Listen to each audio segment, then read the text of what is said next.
Jen said, yeah, bring roller suitcase, it'll be a lot easier. And I say, go a half mile down the beach to your next ferry.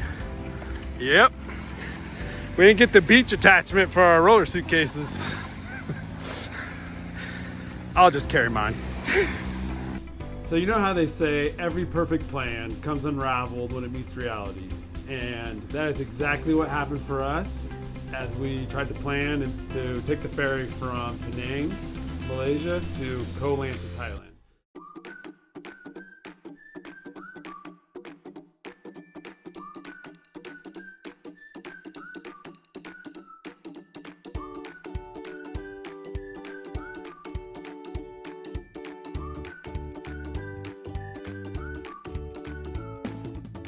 We are a family of 5, stepping out of our everyday busy lives to explore the world. We retired early, started homeschooling, and packed our bags. Join us on this wild adventure. We are the Traversing Family. The complications, started to arise when we realized that every ferry between those two places has been canceled since COVID. They used to have ferries easily connecting all of that, but they don't anymore. And right now they're still canceled as of April 2023. So no telling when those services are going to come back, but it didn't sound like anytime soon. So it's a bit of connecting the dots from Penang to try to get all the way to Koh Lanta. Now we use the website Rome to Rio. I'll leave the link right below to help us with that planning. But unfortunately, as we found out, a lot of their information about the ferries were not all the way up to date.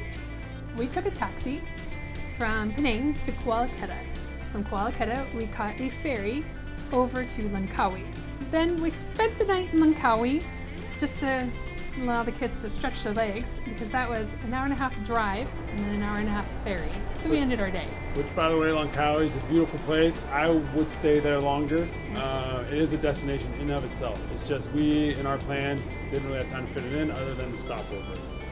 And then, from Langkawi, we caught a ferry up to Koh Lipe, Thailand, where then we had to change ferries. Clear customs. And by the way, those ferries can't go in onto the dock in Koh Lipe because the island's small and it's shallow.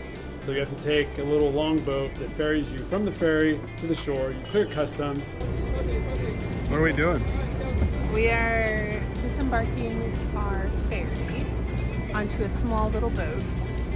You go clear customs to, I think, go back onto the boat. Yeah. Really efficient. Very efficient. But hey, at least we can get off the boat and like breathe some fresh air for a little bit. Yeah. And it's really nice here in Koh Lipe. From the ferry to the shore, you clear customs, and then we thought we were taking the same ferry onwards to Koh Lanta, but in reality we were getting on a different boat, which is a speedboat.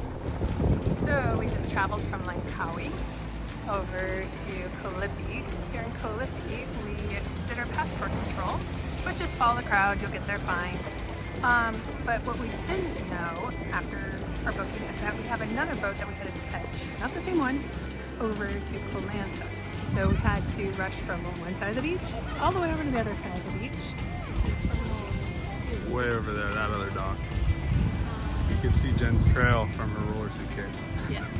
And so we rushed over here, just no information whatsoever. We finally asked somebody, hey, where are we supposed to go for our next boat? And so we ran over here and we were told we had like 5 minutes and then the boat was leaving. Now we're just, sitting back, relaxing, we're checked in and just waiting for everything to work out. So yeah, it's an adventure. But we made it to Thailand. We did. Welcome to Thailand.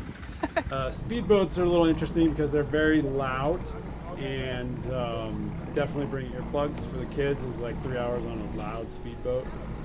Unfortunately, we did not know that we would be changing so many different times on different boats, especially the last boat, knowing that it was so loud. And if you have back pain, do not try that way on the speedboat. We saw many individuals that were in much pain for 3 hours straight.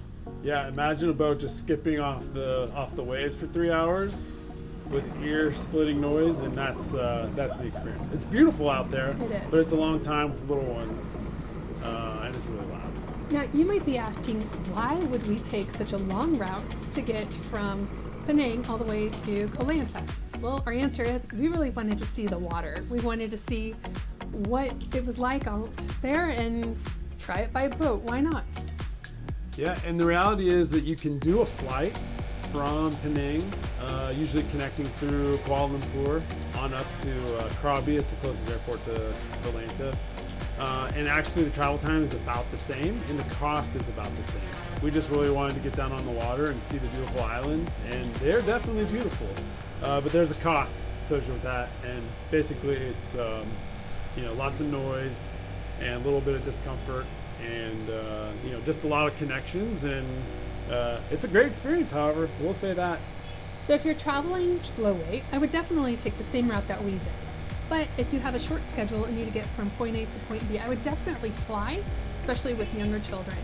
Our children loved the experience, but we had some sickness again on the first ferry. I'll leave the links in the description below of all of the ferries that we actually did take and that are running at this point in time, so you can book such a trip as we did. Yep, and also one warning is just that those speedboats, the docking of those is not so great. So if you're not very mobile and you need some help like getting on and off of boats, that could be a little difficult for little ones and elderly, or if you had to carry your baby in your arms. So just something to keep in mind. I would say the experience all in all was great. Yeah, it is absolutely stunning out there in the water, for sure. Going past all those islands and rocks sticking up out of the Andaman Sea, it's definitely a memory I'll forever have in the back of my mind. Absolutely. So thanks for your support, thanks for watching, and if you haven't already, we'd appreciate it if you click that subscribe button. Stay tuned next time as we go to, in our opinion, a fabulous beach for kids. If not one of the best beaches for families in Thailand, and that's on Koh Lanta Island. Thanks, see y'all. Bye.